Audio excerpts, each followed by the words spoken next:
Assalamualaikum warahmatullahi wabarakatuh. Selamat sore Ibu Firda dan teman-teman sekalian.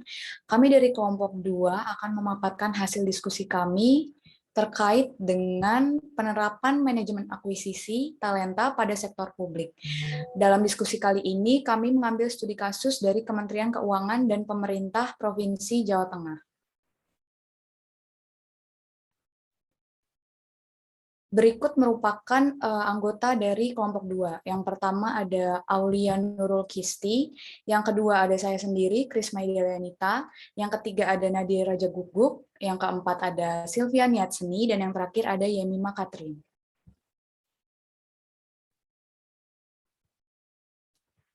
Baik, pembahasan pertama yaitu terkait dengan latar belakang. Sumber daya manusia merupakan salah satu aspek penting dalam suatu organisasi. Oleh karena itu, kinerja organisasi sangat bergantung dengan prestasi karyawan di tempat pekerjaannya. Dalam menemukan karyawan berprestasi, diperlukan rekrutmen yang terstruktur dan sesuai dengan apa yang dibutuhkan oleh organisasi.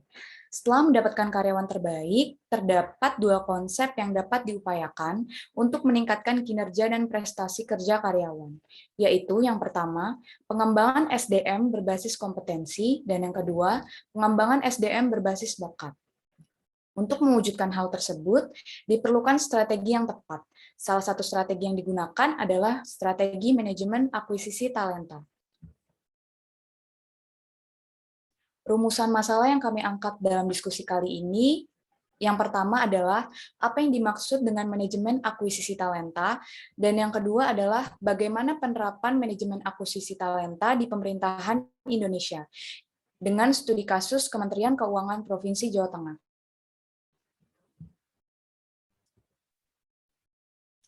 Baik, selanjutnya saya akan menjelaskan terkait dengan rekrutmen.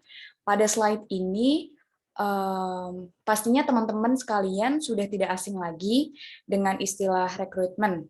Contoh paling dekat dalam kehidupan sehari-hari adalah open recruitment, sebuah organisasi, himpunan, atau kepanitiaan di kampus.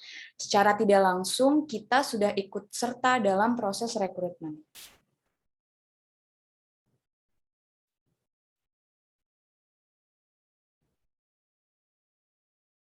Selanjutnya, terdapat 4 faktor yang mempengaruhi rekrutmen strategi. Yang pertama adalah analisis pekerjaan yang baik. Maksudnya analisis pekerjaan yang baik adalah memberikan pemahaman yang baik dan jelas kepada spesialis SDM atau perekrut tentang spesifikasi yang diperlukan untuk melakukan proses perekrutan agar berjalan dengan baik.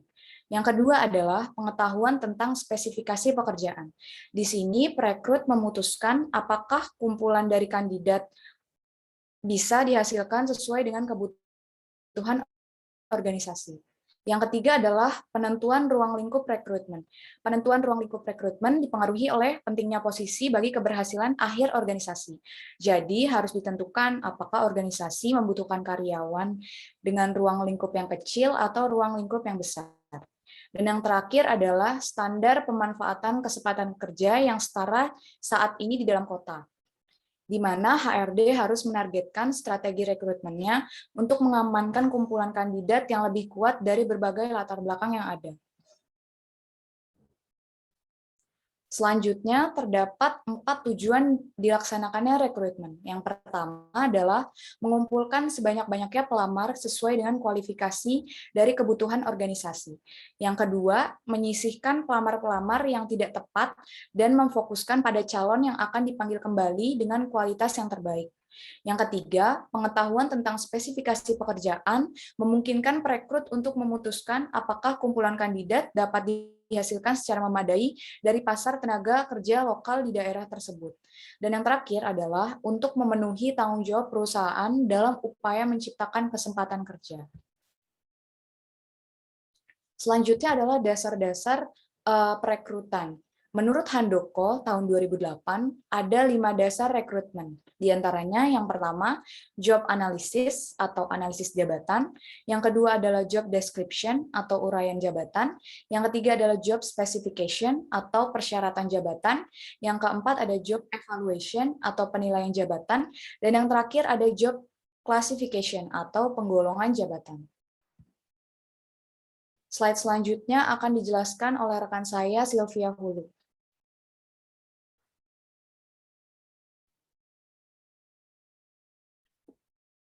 Oke, saya akan menjelaskan nilai apa yang perlu kita perhatikan dalam melaksanakan rekrutmen. Yang pertama yaitu nilai keadilan sosial. Nilai ini perlu diperhatikan karena seperti kita lihat masih belum diterapkan keadilan pada saat merekrut calon pegawai. Dikatakan demikian karena kenyataan menunjukkan di berbagai institusi pemerintah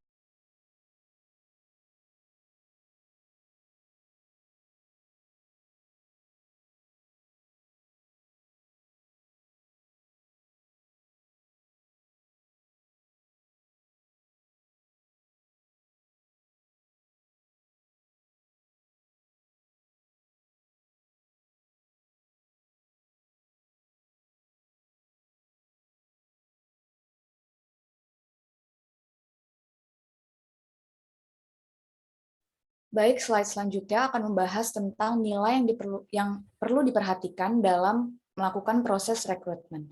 Yang pertama adalah nilai keadilan sosial, yang kedua ada nilai efisiensi administrasi, dan yang ketiga adalah nilai respon politik.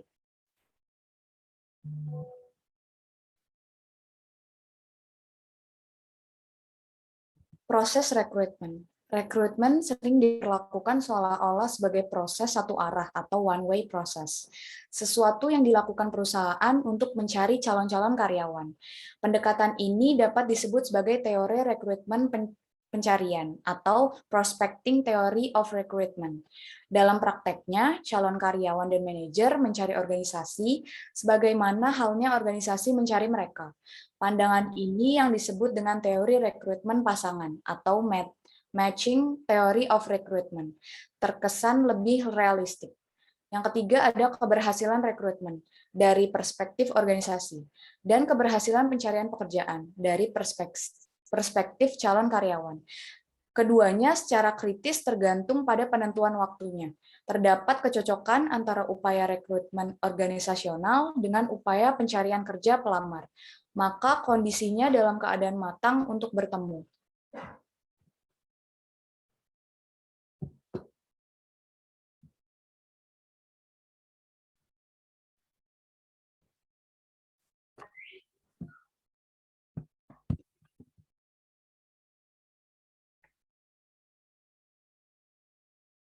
Oke, selanjutnya saya akan membacakan strategi perekrutan. Yang pertama yaitu perencanaan rekrutmen. Yang pertama itu perekrut harus tahu ada berapa jumlah pelamar yang mesti direkrut oleh mereka. Karena pastinya beberapa pelamar ada yang tidak sesuai dengan kriteria perekrut atau tidak memuaskan perekrut yang harus mereka rekrut. Mereka harus merekrut lebih banyak calon pelamar dan hal itu merupakan perencanaan yang matang. Yang kedua, di mana tempat perekrut itu tersebut. Dalam memutuskan di mana akan merekrut, ada dua pertimbangan penting. Yang pertama, organisasi haruslah mengidentifikasi wilayah tenaga kerja utama tempat di mana calon potensial dapat diperoleh. Nah, yang kedua, organisasi haruslah menganalisis apakah tenaga kerjanya sendiri dan mengidentifikasi sumber-sumber karyawan yang terbaik. Seperti mereka akan merekrut dari program universitas tertentu, sekolah kejuruan, atau agen penempatan tenaga kerja swasta. Next.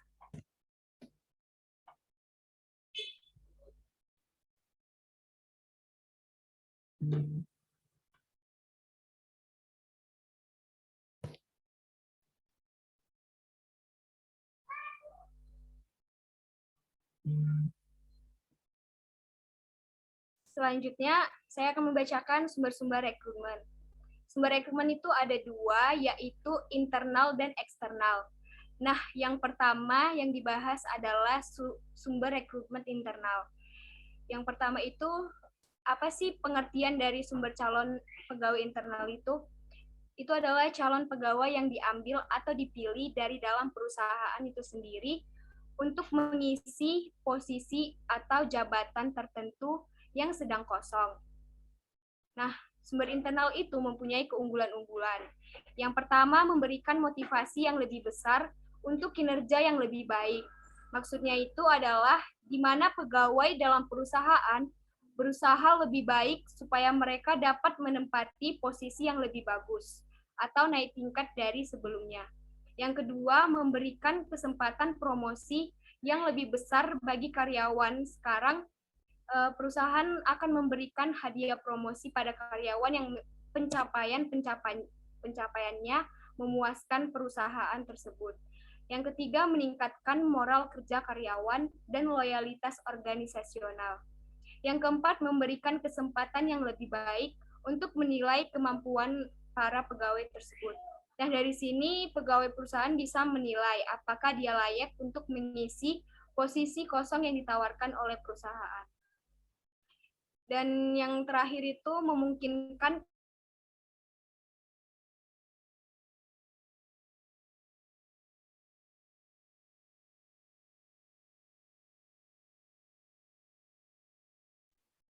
Yang terakhir adalah memungkinkan karyawan melaksanakan pekerjaan dengan waktu yang lebih baik atau singkat.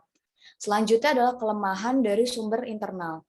Yang pertama adalah menciptakan pola pikir dan gagasan besar untuk kinerja yang sempit. Yang kedua, menimbulkan perselisihan politis dan tekanan untuk bersaing. Dan yang terakhir adalah membutuhkan program pengembangan manajemen yang lebih baik.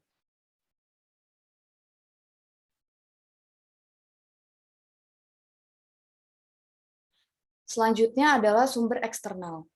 Sumber calon pegawai eksternal adalah perekrutan pegawai dari luar organisasi. Terdapat keunggulan dari sumber calon pegawai eksternal. Yang pertama adalah memberikan ide dan pandangan baru. Yang kedua, memungkinkan karyawan untuk melakukan perubahan-perubahan tanpa berkepentingan.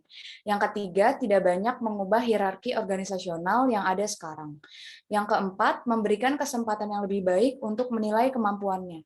Dan yang terakhir adalah memungkinkan karyawan untuk melaksanakan pekerjaan dengan waktu yang lebih singkat. Kelemahan dari sumber eksternal adalah yang pertama, waktu yang hilang karena adanya penyesuaian-penyesuaian. Yang kedua, menghancurkan insentif karyawan yang ada untuk berjuang meraih promosi. Dan yang terakhir adalah tidak adanya informasi yang tersedia mengenai kemampuan individu untuk menyesuaikan diri dengan organisasi yang baru.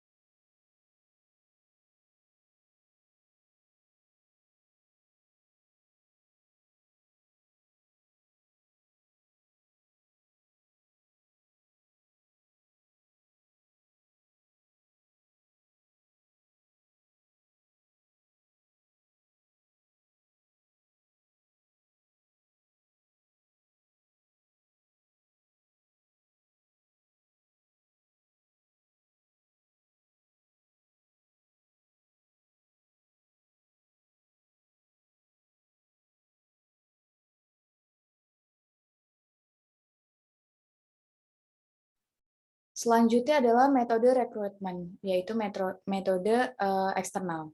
Yang pertama, perekrutan elektronik melalui internet. Yang kedua, iklan rekrutmen di koran lokal. Yang ketiga, periklanan rekrutmen melalui situs web, asosiasi, profesional, dan jurnal perdagangan. Yang keempat, lembaga-lembaga pendidikan. Dan yang terakhir adalah agen tenaga kerja atau headhunter.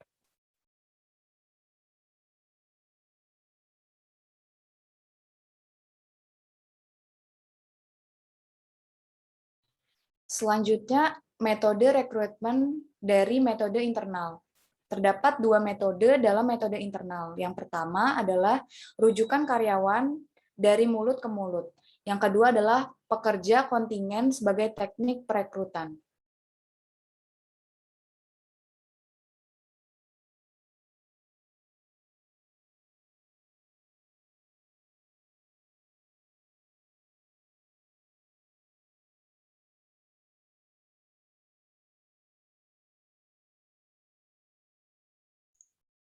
Selanjutnya kita akan masuk kepada definisi dari manajemen akuisisi talenta. Nah, jadi di sini sebelumnya Pela dan Inayati ini berpendapat bahwa talenta adalah faktor pembeda kinerja organisasi. Talenta adalah manusia-manusia yang ingin dipelihara perusahaan karena kelebihannya. Talenta juga dapat diartikan sebagai karyawan yang diidentifikasi memiliki potensi menjadi pemimpin masa depan perusahaan. Jadi berdasarkan dari pengertian di atas, kelompok kami menyimpulkan bahwa talenta adalah sesuatu yang dimiliki oleh karyawan yang dibangun dan dibina melalui program pelatihan dan pengembangan oleh suatu organisasi dalam proses jangka waktu panjang agar mampu meningkatkan kinerjanya sehingga dapat menjadi pendorong di balik kontribusi mereka terhadap keberhasilan organisasi. Oleh karenanya, sudah menjadi kewajiban setiap perusahaan untuk menganalisa dan mengembangkan talenta yang dimiliki oleh setiap karyawannya. Adapun Pela dan Inayati mendefinisikan manajemen talenta sebagai suatu proses untuk memastikan suatu perusahaan dapat mengisi posisi kunci pemimpin masa depan dan posisi yang mendukung kompetensi inti perusahaan. Sehingga dari pernyataan di atas dapat kami simpulkan bahwa manajemen talenta adalah proses yang dilakukan oleh manajemen perusahaan yang mengolah talenta mereka agar dapat bersaing dengan perusahaan lain. Adapun manajemen talenta ini terdiri dari berbagai macam proses seperti perencanaan, perekrutan, penempatan, orientasi, pengembangan, penilaian, pengelolaan, dan pemberian kompensasi yang tepat terhadap semua karyawan yang dimiliki oleh perusahaan. Bisa di next.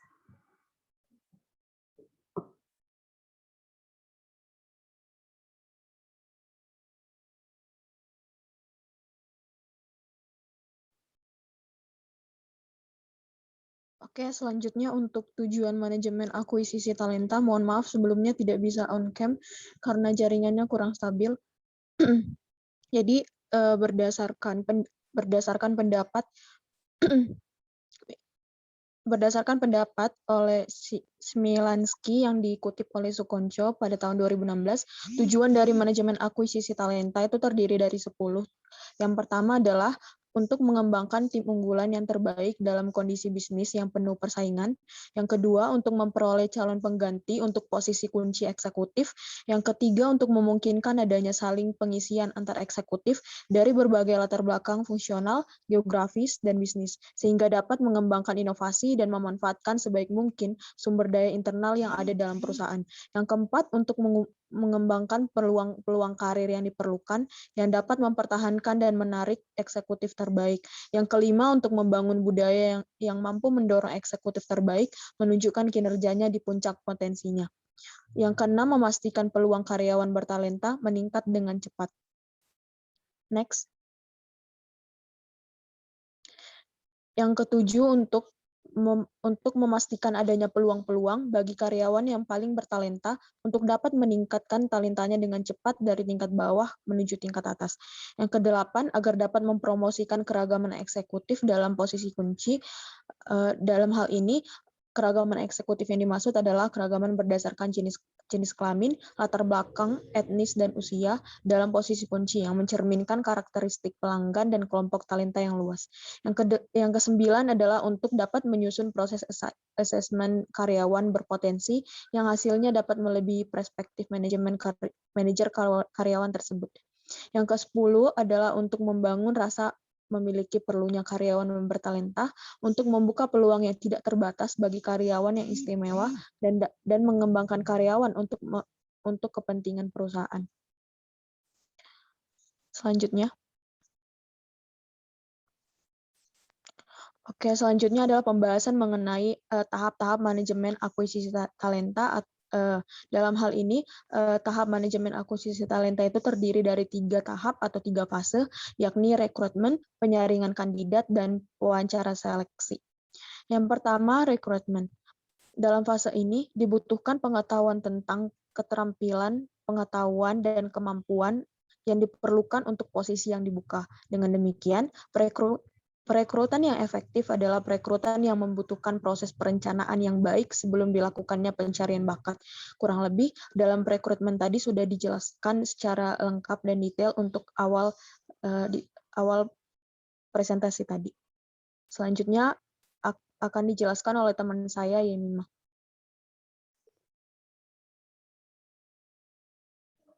Jadi masuk ke poin yang pertama, ada rekrutmen. Nah, seperti yang sudah dijelaskan oleh teman saya sebelumnya, rekrutmen merupakan perekrutan yang efektif yang membutuhkan proses yang direncanakan dengan baik sebelum melakukan pencarian bakat. Bisa di next. Selanjutnya ada penyaringan calon. Nah, dalam proses ini yang dilakukan adalah meninjau dokumen dan resume pelamar, melakukan tes yang sesuai, dan memisahkan kandidat yang menjanjikan dari kandidat lainnya. Hal ini dikarenakan penyaringan pelamar didesain untuk mengurangi kandidat ke jumlah yang lebih manageable agar individu yang terbaik dapat lanjut ke pertimbangan berikutnya. Bisa tolong di next. Nah, selanjutnya di sini terdapat beberapa formulir lamaran pekerjaan. Yang pertama itu ada General Applicant Information. Formulir lamaran pekerjaan ini mencakup informasi umum pelamar pekerjaan seperti yang berhubungan dengan identitas pelamar, alamat dan kontak, serta posisi yang diinginkan oleh pelamar. Terus yang kedua ada Educational and Skill Attainment. Jadi formulir ini membutuhkan informasi yang berhubungan dengan edukasi, sertifikat dan lisensi profesional, dan keahlian pelamar lainnya yang dibutuhkan oleh kandidat untuk pertimbangan lebih lanjut. Terus yang ketiga ada Employment History. Sebelumnya organisasi akan mengumpulkan riwayat pekerjaan dari kandidat untuk mendapatkan informasi tentang pengalaman kerja mereka sebelumnya dan bagaimana pengalaman mereka tersebut dapat berhubungan dengan posisi yang diinginkan. Informasi ini juga dapat memberikan dasar untuk menilai karakteristik perilaku pelamar. Terus yang terakhir ada military experience atau veteran preference. Hal ini dapat berlaku jika veteran dinonaktifkan saat bertugas di negara mereka. Mereka yang memenuhi syarat sebagai veteran penyandang cacat seringkali diberikan pertimbangan asalkan mereka dapat memenuhi syarat untuk melakukan fungsi pekerjaan posisi tersebut. Bisa di next. Poin selanjutnya ada pengujian atau tes terhadap pelamar. Tes di sini dapat membantu penguji atau pewawancara untuk menentukan keahlian kandidat yang nantinya dapat dicocokkan dengan posisi yang dibutuhkan. Yang pertama terdapat tes kemampuan. Tes ini dilakukan dengan menggabungkan metode untuk menyaring keterampilan serta pengetahuan yang dapat memprediksi kinerja pelamar di tempat kerja nantinya. Terus yang kedua ada tes pusat penilaian. Pengujian pusat penilaian menantang kandidat dengan serangkaian latihan yang berhubungan dengan pekerjaan seperti tes menulis individu, latihan pengambilan keputusan, presentasi individu, atau latihan berbicara di depan umum berdasarkan dengan skenario permasalahan yang diberikan sesaat sebelum presentasi pelamar. Terus selanjutnya ada tes pengetahuan. Tes ini seringkali digunakan sebagai tes pengganti tes kemampuan karena biayanya yang cenderung lebih rendah.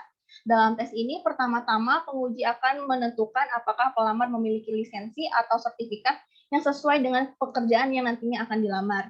Lalu untuk selanjutnya ada tes bakat umum. Organisasi juga dapat mengukur kekuatan kognitif pelamar melalui penggunaan tes bakat umum seperti tes IQ. Tes ini dapat mengukur faktor-faktor seperti penalaran pelamar, kemampuan berpikir, memori, dan keterampilan mengingat. Selanjutnya ada tes fisik dan ketangkasan. Tes ini digunakan untuk posisi-posisi pekerjaan yang membutuhkan tingkat kelincahan, koordinasi tangan mata yang signifikan, serta kekuatan dan daya tahan tubuh. Lalu yang terakhir ada tes perilaku. Adapun tes ini dilakukan dikarenakan karakteristik perilaku kandidat juga dapat mempengaruhi kinerja kerjanya. Pelamar yang paling berbakat mungkin saja merupakan karyawan yang tidak pantas jika kepribadiannya atau kecenderungan perilakunya dapat menimbulkan permasalahan di tempatnya bekerja. Bisa di next. Nah, poin ketiga ada wawancara seleksi. Bisa di next lagi. Di sini terdapat beberapa pendekatan yang dapat digunakan dalam wawancara seleksi. Yang pertama itu ada wawancara terstruktur. Adapun wawancara ini menggunakan serangkaian pertanyaan yang diajukan kepada setiap kandidat tanpa ada pertanyaan lanjutan dari pewawancara. Di sini pewawancara hanya akan menanyakan inti pertanyaan dan mencatat aspek-aspek kunci dari jawaban kandidat. Penggunaan strategi ini memastikan bahwa pewawancara mengajukan pertanyaan yang sama dari setiap kandidat. Adapun pertanyaan yang diajukan harus berhubungan langsung dengan kualifikasi pekerjaan dan bukan dengan karakteristik pribadi kandidat. Terus wawancara yang kedua ada wawancara semi terstruktur. Wawancara ini merupakan wawancara yang berlangsung dengan mengacu pada satu rangkaian pertanyaan terbuka. Wawancara ini dimulai dengan serangkaian pertanyaan yang direncanakan untuk ditanyakan kepada semua kandidat Tetapi pewawancara juga dapat mengajukan pertanyaan lanjutan. Metode ini memungkinkan pertanyaan baru muncul karena berkaitan langsung dengan jawaban yang akan diberikan oleh narasumber, sehingga sesi penggalian informasi dapat dilakukan secara lebih mendalam, namun akan memakan waktu yang lebih lama. Terus yang ketiga ada wawancara stres atau stress interview. Wawancara ini berusaha untuk menentukan bagaimana kandidat bereaksi ketika ditempatkan dalam situasi sulit, situasi stres atau situasi yang tidak nyaman secara psikologis. Seperti yang telah disebutkan sebelumnya, keberhasilan kinerja dipengaruhi oleh kemampuan karyawan dan respon terhadap perilaku kerja. Dengan demikian, seorang pewawancara dapat mencoba untuk memastikan bagaimana seorang kandidat bertindak di bawah tekanan melalui situasi dan pertanyaan yang disebabkan oleh tekanan. Lalu yang terakhir ada wawancara panel. Wawancara ini merupakan teknik wawancara yang dilakukan oleh sebuah tim pewawancara yang biasanya terdiri dari 3 sampai 5 orang yang merupakan representatif dari perusahaan seperti HRD, manajer, atau bahkan karyawan yang nantinya akan menjadi rekan kerja kandidat tersebut. Adapun wawancara ini dilakukan dalam rangka untuk menghemat waktu, mendapatkan opini secara keseluruhan mengenai pelamar, serta yang terakhir mengurangi pengambilan keputusan sepihak oleh salah satu individu. Nah, di sini setiap wawancara memiliki peranan dan topik pertanyaan yang berbeda sesuai dengan jabatan masing-masing. Untuk slide selanjutnya akan dilanjutkan oleh rekan saya, Aulia Kisti. Suara saya terdengar?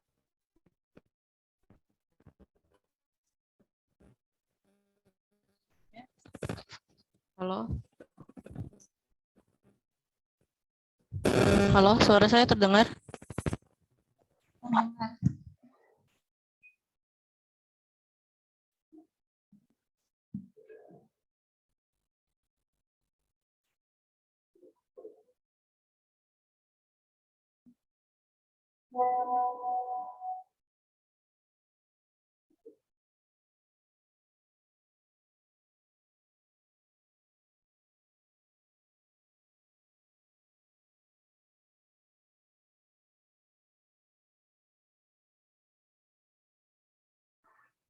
Halo?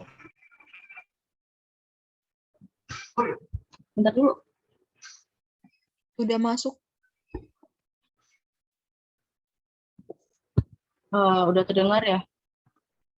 Baik, tadi kan sudah dijelaskan bahwa bagaimana sih proses rekrutmen atau bentuk-bentuk rekrutmen seperti tes atau wawancara itu seperti apa. Nah, akhirnya pertanyaannya muncul bagaimana manajemen talenta pada sektor publik di Indonesia.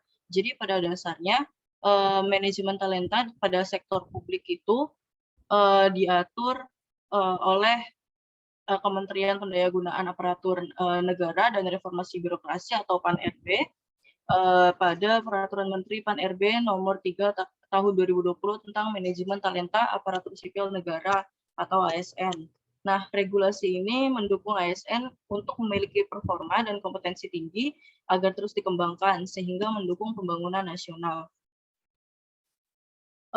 Kemudian regulasi tersebut juga dilaksanakan berdasarkan sistem merit yang mempertimbangkan kualifikasi, kompetensi, dan kinerja dari mulai perencanaan ASN, pengembangan kompetensi karir, hingga kompensasi. Nah, sistem merit ini bisa berupa material atau bisa juga berupa istilahnya seperti secara emosional gitu ya. Kalau misalkan secara material itu bisa diberikan asuransi atau bisa diberikan bonus gaji. Nah, selain itu peraturan yang kedua yang mengatur mengenai manajemen talenta tertuang dalam peraturan pemerintah nomor 11 tahun 2017 tentang manajemen pegawai negeri sipil. Next.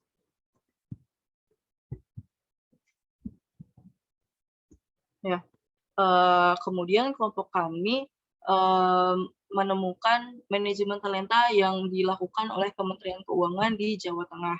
Jadi proses manajemen talenta di Kementerian Keuangan Jawa Tengah ini ada 6 proses. Yang pertama itu adalah analisis kebutuhan talenta. Jadi pada proses ini adalah tahap perhitungan jumlah kebutuhan talenta yang akan dikelola atau dikembangkan dalam manajemen talenta dan didasarkan pada jumlah jabatan yang akan kosong pada 1 tahun mendatang. Lalu yang kedua itu adalah identifikasi calon talenta. Jadi merupakan kegiatan untuk memperoleh talenta yang meliputi tahap pemetaan pejabat atau pegawai dan seleksi administrasinya. Kemudian yang ketiga itu ada penetapan talenta. Jadi pada penetapan talenta ini, forum pimpinan selaku seleksi yang melakukan seleksi administrasi, dia itu mengkonfirmasi calon talenta dan dilakukan melalui data primer pada unit organisasi. Lalu yang keempat adalah pengembangan talenta. Jadi pada pengembangan talenta ini bertujuan untuk mempersiapkan talenta yang menduduki jabatan struktural yang diperlukan.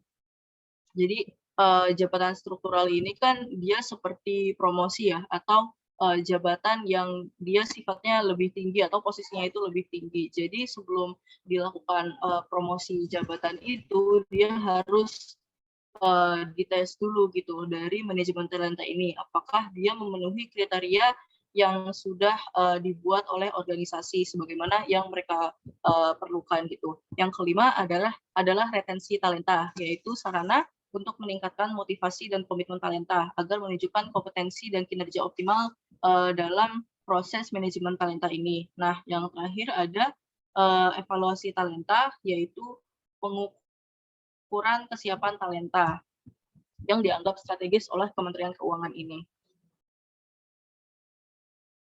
Baik, dari proses tersebut akhirnya dikompilasi atau disatukan lagi nih orang-orangnya melalui menjadi tiga kategori. Yang pertama itu ready now atau sudah siap. Maksud dari sudah siap sekarang ini, dia ini dapat memperoleh jabatan yang tinggi tersebut gitu. Lalu ada need development. Jadi need development ini artinya dia masih butuh pengembangan. Nah, butuh pengembangan ini biar dia ditempatkan lagi atau dia diberi kesempatan sekali lagi jika ingin promosi jabatan, dia bisa melakukan manajemen talenta ini atau proses keenam proses manajemen tersebut di tahun berikutnya. Nah, kemudian yang exit ini dia nggak memenuhi kriteria yang ditujukan agar dia naik jabatan. Next lagi. Ya. Nah, untuk yang di Provinsi Jawa Tengah ini, peraturan yang mendasari adalah Peraturan Gubernur Jawa Tengah Nomor 43 Tahun 2016 tentang penelusuran kader potensial atau talent scouting. Jadi kalau dari Kementerian Keuangan melalui 6 proses tadi, yang ini Jawa Tengah itu dia istilahnya adalah talent scouting atau penelusuran talenta atau penelusuran potensial. Dia juga prosesnya yang pertama itu ada pengumuman. Pengumumannya ini itu diberitakan atau dipost di website Provinsi Jawa Tengah gitu ya. Lalu kemudian ada penetapan calon peserta yang memenuhi syarat, kemudian ada pendaftaran online.